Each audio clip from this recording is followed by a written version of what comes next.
December 16, 1944, 05:30 a.m., the Ardennes Forest, Belgium. A deep, unnatural quiet holds the forest in a frozen grip. Dawn is still a distant promise. A thick woolen fog clings to the snow-dusted firs, reducing the world to a ghostly sphere of grey and white. Along a thin, muddy track misnamed a road, a lone sentry of the 106th Infantry Division stamps his boots, his breath plumes in the Arctic air. The front here is quiet, a ghost front. For the new arrivals from America, it is a place of routine, of watchful boredom. The war, they are told, is somewhere else. Then the ground begins to tremble.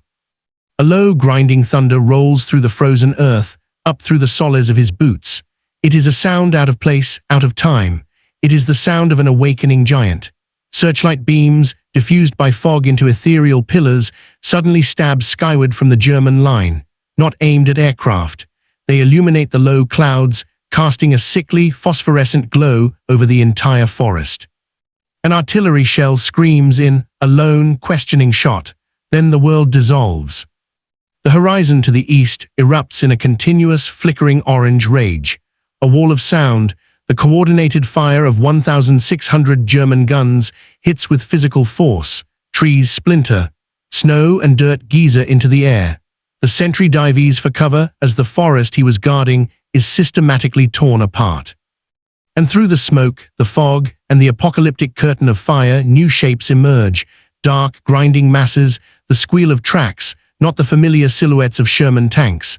These are lower, sharper, more deadly, Panther Orsf, GS, King Tigers, and among them, rolling forward with a terrifying swiftness, are figures in mottled camouflage, Fallschirmjäger, Panzer Grenadiers. But as they close, piercing the American outposts, another sound joins the cacophony. The sharp, distinctive crack of an American M1 Garand, the stutter of a .30 caliber machine gun, coming from the German lines, from behind the advancing grenadiers. Through the chaos, a stunned American gunner, peering through binoculars clouded with condensation and soot, sees it, a Sherman tank, its familiar silhouette clear against the fire.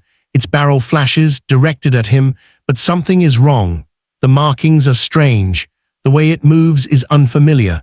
A cold, impossible realization seeps through the adrenaline. They are being engaged by their own vehicles, their own weapons. The line between friend and foe, between the expected and the real, vaporizes in that instant. The madness has begun. By the late autumn of 1944, the Third Reich was a beast cornered in its lair. Its cities were burning under a relentless cascade of Allied bombs. To the east, the Soviet steamroller, having shattered Army Group Center, paused on the banks of the Vistula, gathering itself for the final drive to Berlin. To the west, after the heady pursuit from the Normandy beaches, the Allied advance had finally ground to a halt. Supply lines stretched thin across France.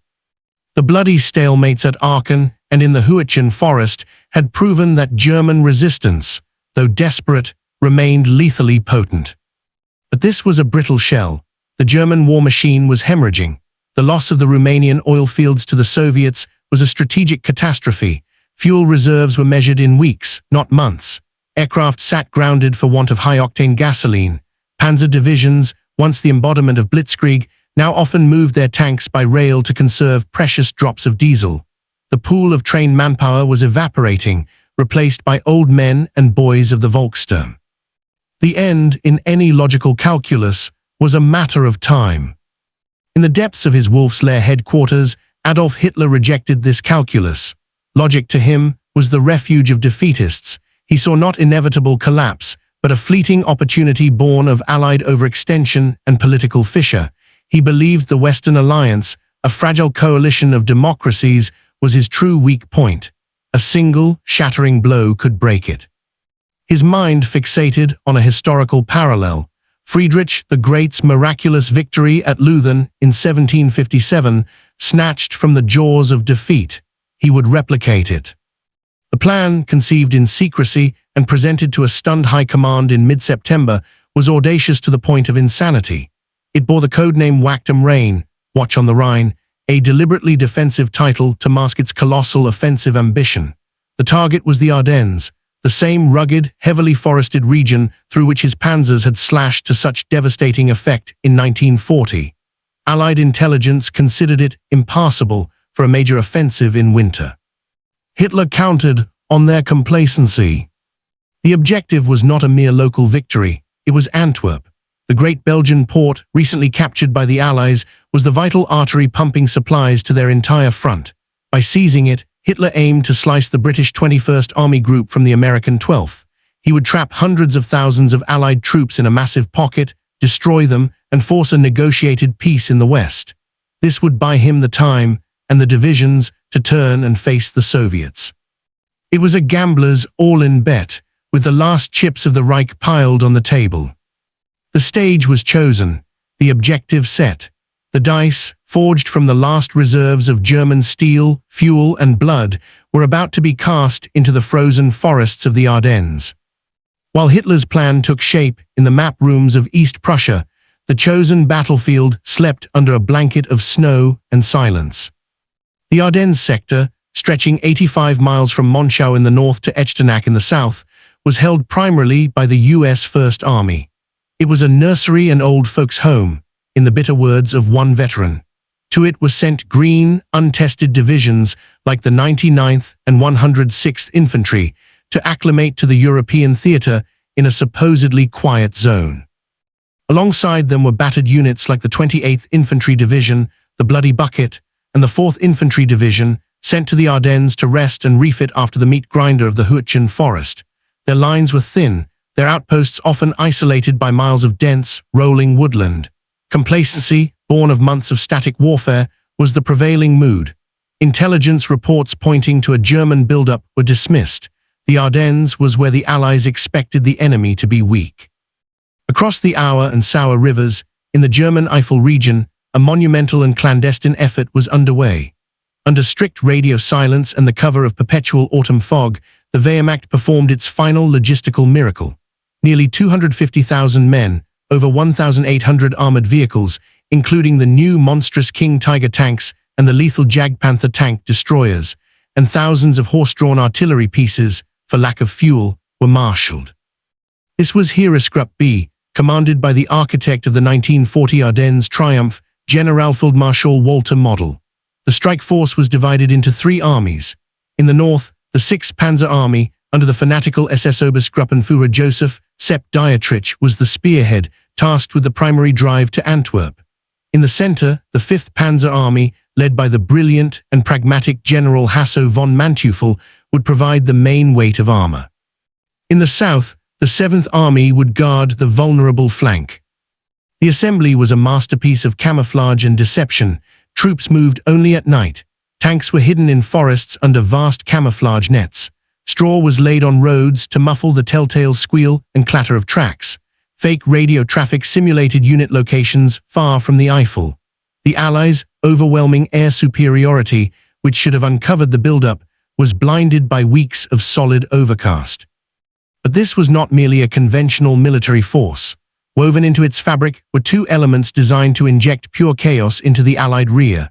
The first was Kampfgruppe Paper, an armored battle group of the 1st SS Panzer Division, composed of the division's best tanks, personnel, and vehicles.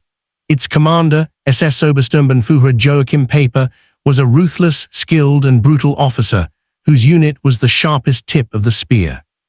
The second was perhaps the most psychologically potent weapon of the offensive, Panzer Brigade 150.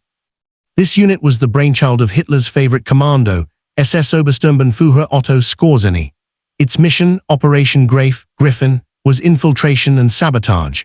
Composed of English-speaking volunteers, many of whom had lived in America, and outfitted with a bizarre collection of captured Allied equipment, its teams were to don American uniforms, drive American jeeps and trucks, slip through the fractured front lines, and spread confusion. They were to change road signs, cut telephone wires, seize bridges, and issue false orders. Their goal was to paralyze the American response at the moment of greatest shock. As December 16th approached, the contrast across the quiet river valleys could not have been more absolute. On one side, a front dozing in the belief the war was won. On the other, a coiled spring of veteran divisions, elite SS fanatics, disguised commandos, and the last reserves of German armor, all poised to strike where they were least expected. The ghost front was a mirage. The storm, perfectly hidden, was now ready to break. For the American soldier in the Ardennes, in mid-December 1944, the prevailing emotion was not fear, but a weary anticipation of the war's end. He was cold, perpetually damp, and bored. His world was a muddy foxhole, a frozen forest clearing, a log-and-earth bunker heated by a perilous gasoline stove. He manned observation posts overlooking silent, mist-shrouded valleys. He patrolled familiar, narrow trails, encountering nothing more threatening than a startled deer. The war was the thunder of artillery far to the north near Aachen, or the distant drone of bombers heading east. It was not here. Rumors swirled of going home by Christmas, or at least by spring. The German opposite him, he was told by briefings, was kaput, a beaten, ragged force incapable of major action. His equipment and posture reflected this belief. Units were in linear, static defense, not in depth. Artillery was registered on pre-planned targets, but ammunition stocks were not prepared for a sustained bombardment. Communications relied on fragile telephone lines strung through the trees. Tank support was scattered miles to the rear. Sentry duty was a chore, not a lifeline. Then, at 05:30 on December 16th, his entire reality was obliterated in minutes. The artillery barrage was not like the sporadic shelling he had known. It was a world-ending cataclysm that tore the forest apart around him. The familiar, comforting darkness was ripped away by artificial daylight from ghostly searchlights, and when the shelling lifted, instead of the expected silence or probing patrols, he heard the sound he had been assured was impossible, the deep, grinding roar of massed tank engines, growing louder every second. His training evaporated in the face of this surreal onslaught. Communication lines were cut within the first minutes. Isolated and blinded by fog and smoke, he saw shadows moving, figures in unfamiliar mottled camouflage, speaking guttural shouts, emerging from the wrong direction. The weapons they fired flashed from the tree lines he had once considered safe. Reports, fragmented and panic-stricken, began to trickle back. They're everywhere. We are surrounded. They've got our tanks. The most fundamental soldier's compact, knowing who the enemy is and where to expect him, was shattered. This was not a tactical defeat. It was a psychological rupture.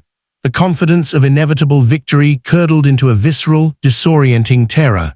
The ghost front had transformed, in a single hour, into the deepest, most terrifying part of the war. While the infantrymen grappled with the shock of the assault, a more insidious poison was already seeping into the Allied nervous system. Otto Skorzeny's Panzer Brigade 150 was a weapon designed to attack not positions, but minds. Its roughly 2,000 men, though never reaching Skorzeny's ambitious strength, were a potent vector of chaos. Clad in authentic U.S. Army uniforms, wool overcoats, and helmet nets scavenged from POW camps and quartermasters, they drove a motley fleet.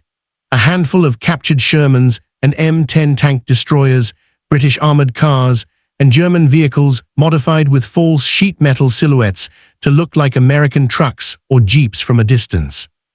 Their orders were precise: bypass fighting, penetrate deep using the confusion of the breakthrough, and sow disorder.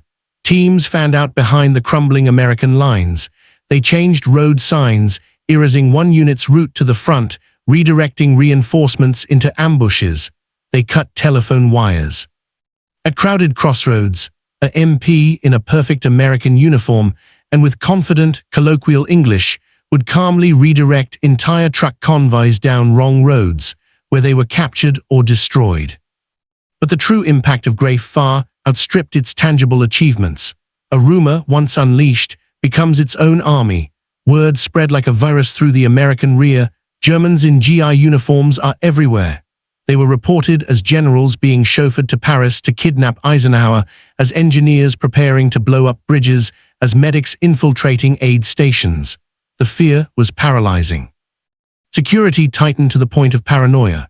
Checkpoints sprouted everywhere, manned by jittery guards asking obscure questions about American baseball, geography, and pop culture to trap imposters. A wrong answer, a nervous glance, a German accent mistaken for a Brooklyn one, could lead to a flashlight in the face, a rifle butt, or a firing squad. The madness bred suspicion so deep that real American units, lost, separated, or retreating, were detained, disarmed, and interrogated by their own side. The German commandos had achieved their supreme goal. They had turned the American army's greatest strength, its interconnected, mobile, communicative nature, into a source of crippling fear and self-inflicted dysfunction. Trust, the glue of any military force, had been deliberately dissolved. Beyond the psychological terror of disguised men, the battlefield itself became a horrifying paradox, a place where familiar silhouettes turned lethal. The German spearhead units, particularly Paper's Kampfgruppe and the Panzer-Lehr Division, did not rely solely on their own formidable armor. They employed a pragmatic, and for the Americans, deeply unnerving tactic, the immediate use of captured U.S. equipment. Advancing with staggering speed, they overran American supply dumps, fuel depots, and maintenance yards intact. Abandoned due to surprise or lack of fuel, rows of pristine trucks, jeeps, and most critically, tanks and tank destroyers fell into their hands. For a German panzer crew, climbing into the commander's hatch of a captured Sherman was a tactical boon. It provided instant camouflage. From a distance, or through the fog and smoke, it looked like a retreating or repositioning American vehicle.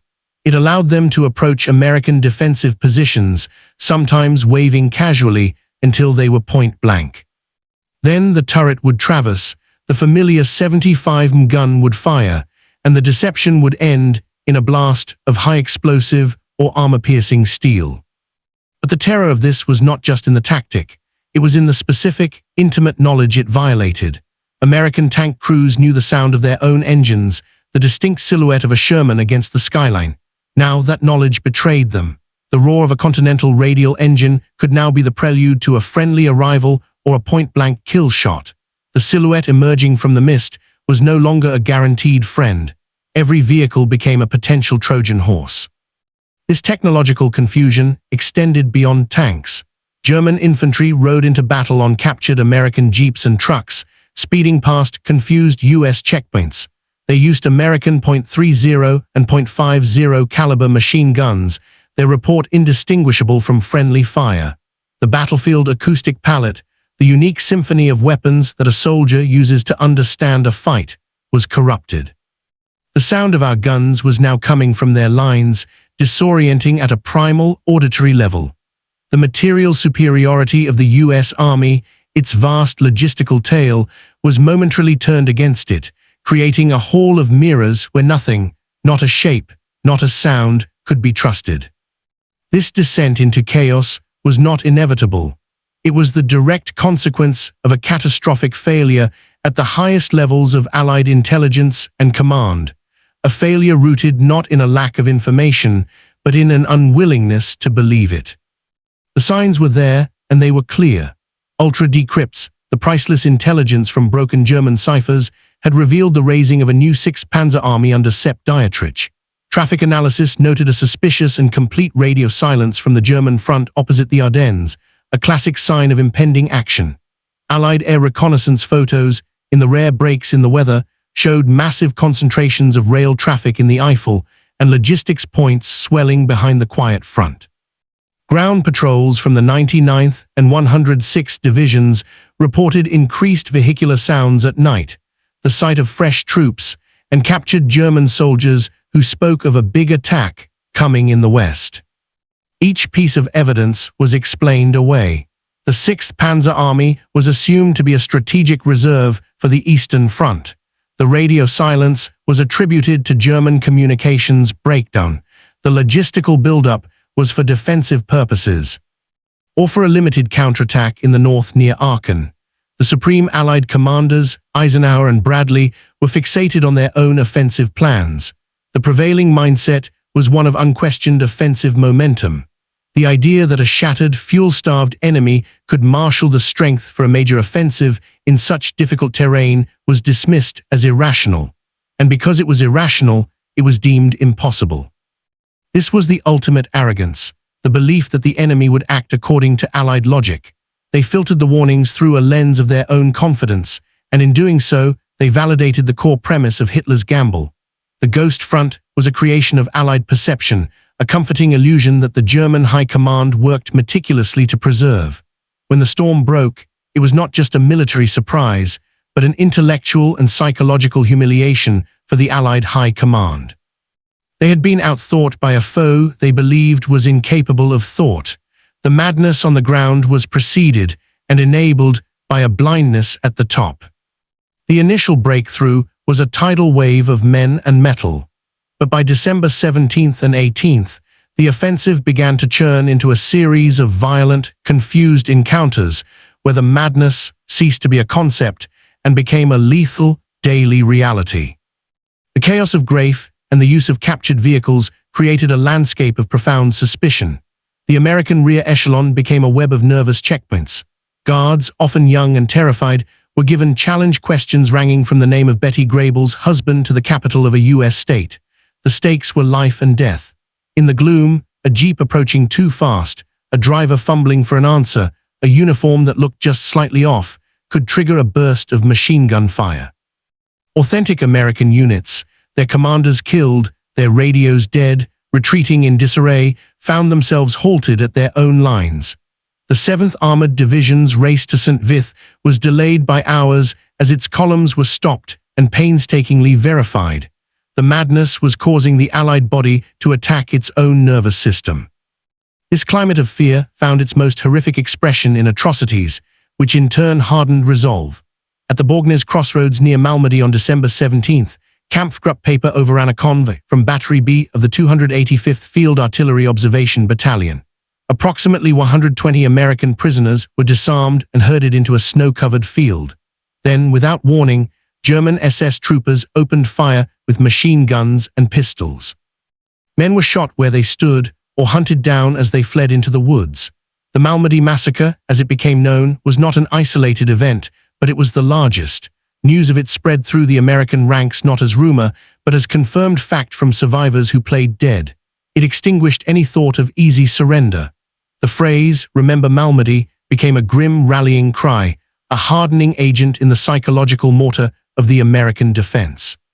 The Germans had unleashed not just soldiers, but murderers, and the response would be merciless. Meanwhile, the spearheads were encountering a different kind of resistance, unexpected, ad hoc, and ferocious. At small villages like Lanzerath, Potow, and Stavelot, isolated groups of engineers, military policemen, clerks, and cooks, the men meant to be overrun, organized hastily with bazookas, machine guns, and sheer desperation. They ambushed Paper's column, blowing the lead tanks on narrow roads, felling trees, mining bridges. Every hour they bought was precious. These roadblock actions, fought by men who chose to stand precisely because the situation seemed hopeless, began to act like grains of sand in a gearbox. They slowed the German timetable, which ran on a currency of hours, not days. The offensive was achieving spectacular territorial gains, creating the bulge in the Allied lines. But it was doing so in a thickening atmosphere of its own creation, one of Allied paranoia that was slowing reinforcements, of American rage that was stiffening resistance, and of critical momentum being lost to 1,000 small, desperate stands. The German advance was becoming a victim of its own initial, overwhelming success. The clear path to the Meuse River was now a confused, congested, and increasingly hostile labyrinth.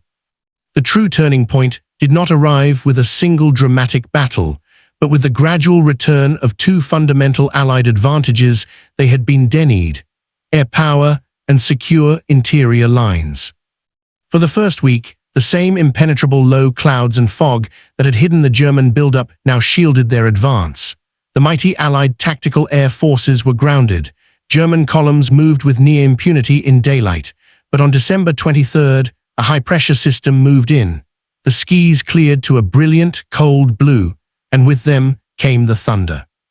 Swarms of P-47 Thunderbolts and RAF Typhoons fell upon the congested German roads. Tanks, trucks, and horse-drawn artillery, trapped on icy, narrow forest trails, were blasted into flaming wrecks. The Jabos, the German soldiers' name for fighter bombers, dominated the sky. The fuel convoys for the spearheads, already perilously thin, were annihilated. Paper's Kampfgruppe, the tip of the spear, was left stranded and out of fuel at La Gleize, its vehicles abandoned, its survivors forced to retreat on foot through the forests. The open sky, once a German ally, had become an executioner. On the ground, the chaotic American retreat began to crystallize around critical traffic hubs. The most famous was Bastogne, a modest Belgian town at the convergence of 7 hard-topped roads. The 101st Airborne Division, rushed forward in trucks, reached it just in time, alongside elements of the 10th Armored Division and combat engineers. They formed a ragged but determined perimeter. On December 22nd, German envoys under a flag of truce delivered a typewritten surrender demand to the American commander, Brigadier General Anthony McAuliffe. His legendary one-word reply, "Nuts," was more than a blunt refusal. It was the embodiment of the new American attitude, defiant, stubborn, and anchored. The siege that followed was brutal. Bastogne was surrounded, pounded by artillery, and assaulted from all sides. But it held. It held because the paratroopers dug in with grim resolve. It held because the bad weather broke, allowing a massive aerial resupply on December 23rd and devastating close air support. And it held because, just to the south, General George Patton's Third Army had performed the logistical miracle of halting its own offensive, pivoting 90 degrees, and driving northward with breathtaking speed to relieve the siege. The German noose around Bastogne was not just resisted, it was actively, aggressively broken. By December 26th, the relief of Bastogne was underway. The high-water mark of the German offensive had been reached days earlier, short of the Meuse River. The 5th Panzer Army's spearhead, the 2nd Panzer Division, had been stopped cold just outside the town of Celles, a mere 4 miles from the Meuse, by a combined force of American armor, artillery, and the newly unleashed air power. Out of fuel and pummeled from the air, it was destroyed. The gamble had failed. The breakthrough had become a salient, a bulge. And a salient, without the momentum to keep expanding, is merely a trap waiting to be closed. The initiative, born from surprise and shrouded in fog, had irrevocably passed back to the Allies. The furious German lunge forward was now morphing into a desperate struggle to extract what was left of its bleeding spearheads before the jaws snapped shut.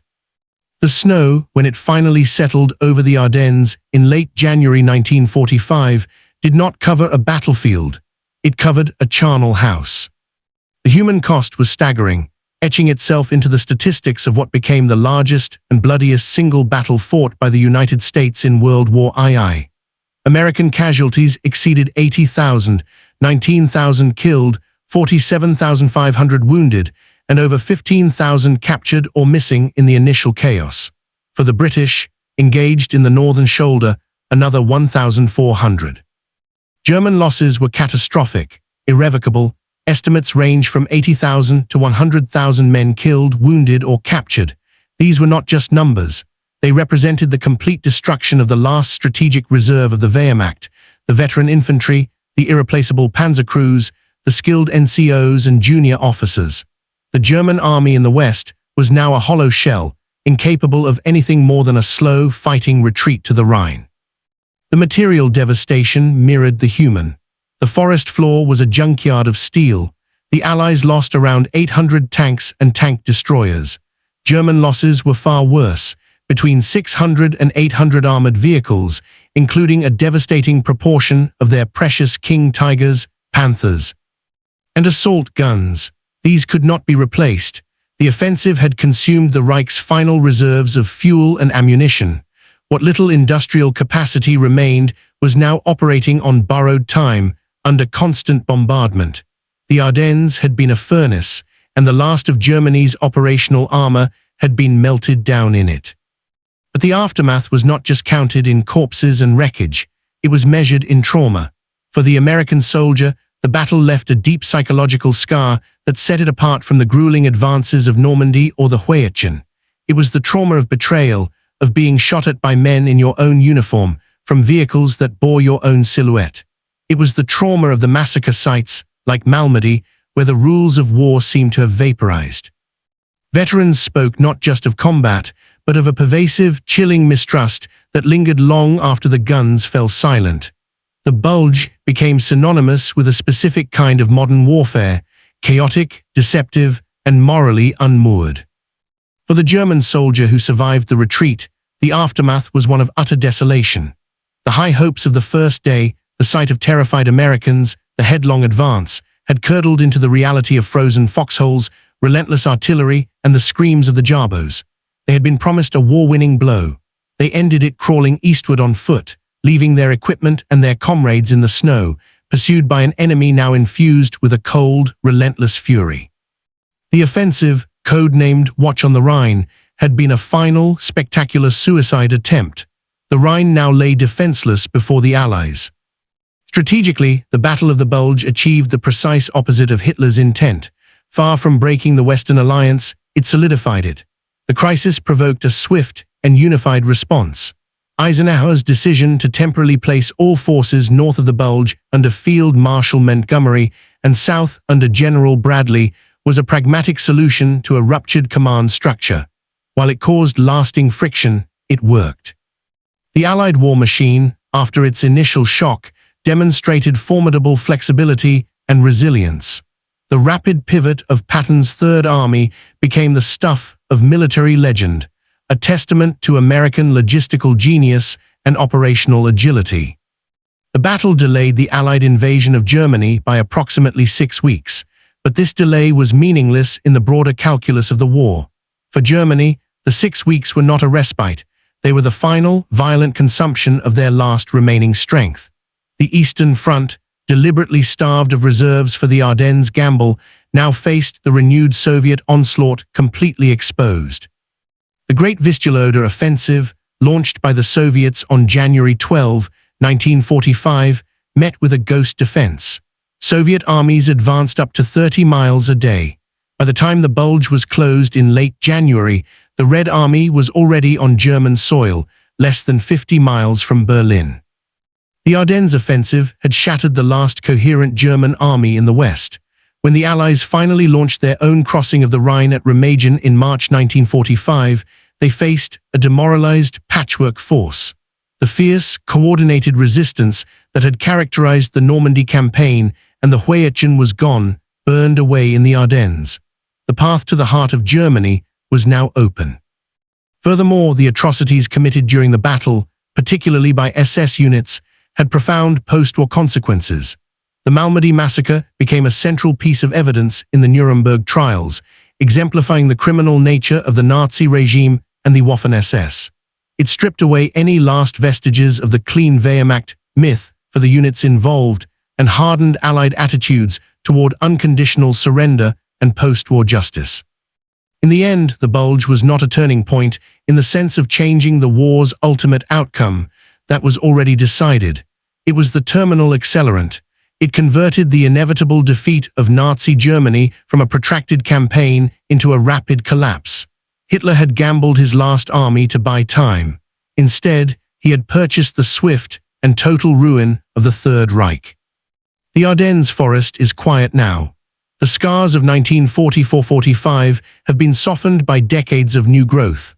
Villages like Bastogne, St. Vith, and Malmedy are places of peace, their memory kept alive by monuments, museums, and the quiet reverence of visitors. But the Battle of the Bulge endures as more than a historical event. It stands as a grim, definitive parable of modern industrialized warfare in the 20th century. It was the point where the very concepts that define military order, identification, communication, front lines, and the rules of engagement were systematically dismantled. The core madness of the Bulge was not the scale of the violence, though it was immense. It was the deliberate weaponization of uncertainty. Otto Skorzeny's commandos did not merely wear disguises, they weaponized the universal human need to trust recognizable symbols. The use of captured Shermans and jeeps was not just a clever tactic, it was an assault on the sensory reality of the battlefield, corrupting the link between sight, sound, and threat. The ensuing paranoia, the checkpoint interrogations, the friendly fire incidents revealed a terrifying truth, that in the fog of war, an army can be made to turn its strength inward, to consume its own energy in a spasm of self-doubt. In this sense, the Bulge was a proto-modern conflict. It was less about territory than about psychology, less about breaking lines than about shattering minds. It previewed a style of warfare where information, deception, and perception would become primary domains of combat.